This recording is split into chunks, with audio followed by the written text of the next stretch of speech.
Hello everyone. आज के video में हम पढ़ने वाले हैं टाइप्स ऑफ ड्रेनेज पैटर्न।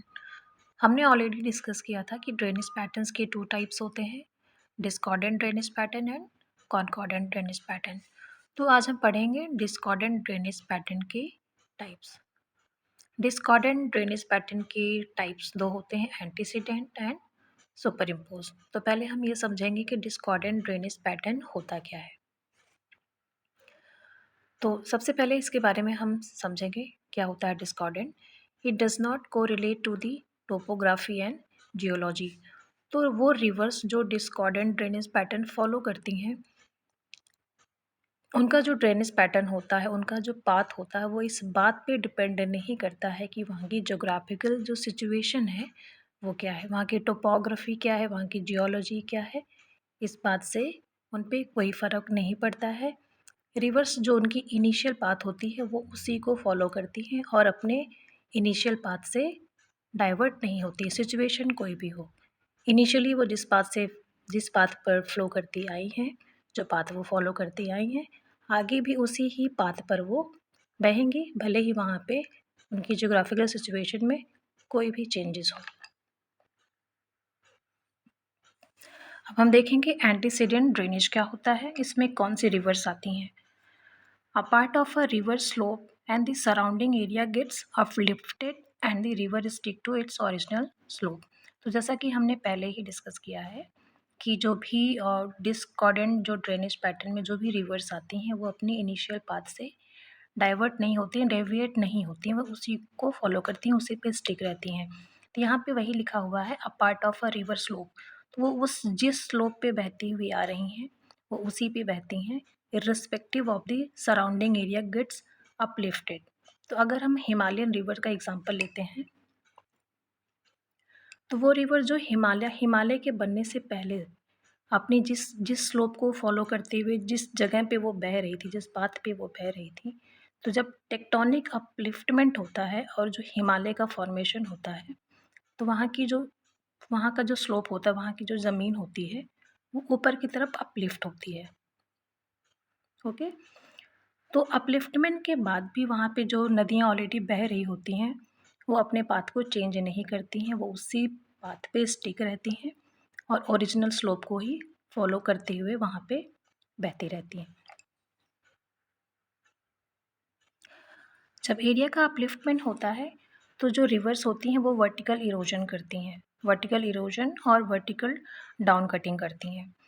तो जब हिमालय का फॉर्मेशन होता है तो वहाँ पे जो भी रिवर्स पहले से रहती हैं तो वो क्या करती हैं, वो रॉक्स को कट करती हैं, रॉक्स को कट करके वर्टिकल इरोजन करती हैं और इस तरह से डीप गॉर्जेस का फॉर्मेशन होता है। तो वी शेप की ये वैली बना लेती है, मतलब कि जिस तरह से ये पहले से बहती आ रही हैं जिस पोजीशन में, वहाँ पे उस चीज़ को वो कंटिन्यू करती हैं, अपने फ्लो को कंटिन्यू करती हैं, उसी स्लोप को फॉलो करती हैं, उसी पाथ को फॉलो करती हैं।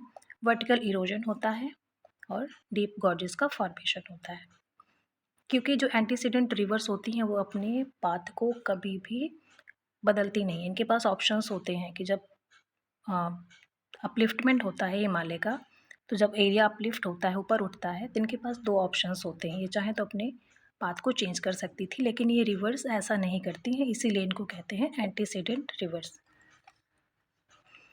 अब इनके हम एग्जांपल्स देख लेते हैं।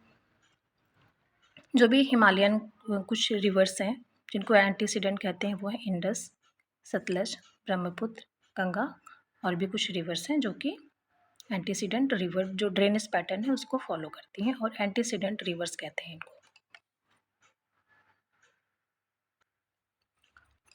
अब हम देखेंगे सुपर इम्पोज्ड या सुपर इंड्यूस्ड ड्रेनेज पैटर्न क्या होता है। जिस तरह से एंटीसीडेंट ड्रेनेज को हमने देखा था कि जो भी रिवर्स होती हैं वो इनिशियल स्लोप को अपने इनिशियल पाथ पे स्टिक रहती हैं, उसको चेंज नहीं करती हैं। उसी तरह से सुपर इम्पोज्ड रिवर्स भी हैं। Rivers flowing over a softer rock stratum reaches the harder basal rocks. तो ये वो रिवर्स होती हैं जो पहले जहाँ भी ये पहाड़ पे ये बहती हैं, जिस भी हिल्स पे बहती हैं, वहाँ की जो ऊपरी लेयर होती है वो सॉफ्ट होती है, वहाँ की जो रॉक होती है वो सॉफ्टर होती है। जब ये बहना स्टार्ट करती हैं तो सॉफ्ट रॉक की लेयर पे बहती हैं, लेकिन धीरे-धीरे जब वो उनका इरोज़न करती जाती हैं, उनको काटती जाती हैं, तो धीरे-धीरे वो क्या करती हैं, वो हार्डर जो बेसल जो उनका जो लोअर पार्ट होता है, रॉक का जो निचला हिस्सा होता है वो हार्ड होता है as compare to the upper layer. तो सॉफ्टर रॉक को अपर लेयर को कट करते-करते वो हार्डर बेसल रॉक की लेयर तक पहुँच जाती हैं। और अभी भी ये फॉलो दी इनिशियल स्लोप्स, अभी भी ये इनिशियल स्लोप्स को ही फॉलो करती हैं, जैसे कि एंटीसीडेंट रिवर्स करती थी। Have high erosion powers so that they can cut through the underlying strata. इनकी भी इरोजन पावर बहुत ज़्यादा होती है, इरोसिव पावर इनकी बहुत हाई होती है, इस वजह से ये सॉफ्टर रॉक को कट करते-करते, उनको इरोज़ करते-करते ये जो हार्डर लेयर होती है वहाँ तक ये पहुँच जाती है। तो हमने ये देखा कि डिस्कॉर्डेंट ड्रेनेज पैटर्न में 2 पैटर्न्स होते हैं, एंटीसीडेंट ड्रेनेज और सुपर इम्पोज्ड ड्रेनेज। इन दोनों की ही सिचुएशन सेम है कि ये रिवर्स जो होती हैं अपनी इनिशियल पाथ को ही फॉलो करती हैं irrespective of the changes in the topography. कोई भी ज्योग्राफिकल सिचुएशन हो ये अपने पाथ से डाइवर्ट नहीं होती, अपने पाथ को चेंज नहीं करती हैं। सुपर इम्पोज जो ड्रेनेज होता है इनके एग्जाम्पल देख लेते हैं कि कौन कौन सी रिवर्स हैं जो इस पैटर्न को फॉलो करती हैं। दामोदर हो गया, सुवर्णरेखा, चंबल, बानस एट्सेट्रा। तो ये रिवर्स हैं जो कि सुपर इम्पोज ड्रेनेज पैटर्न को फॉलो करती हैं। आई होप कि आपको वीडियो पसंद आया होगा। Thank you so much for watching.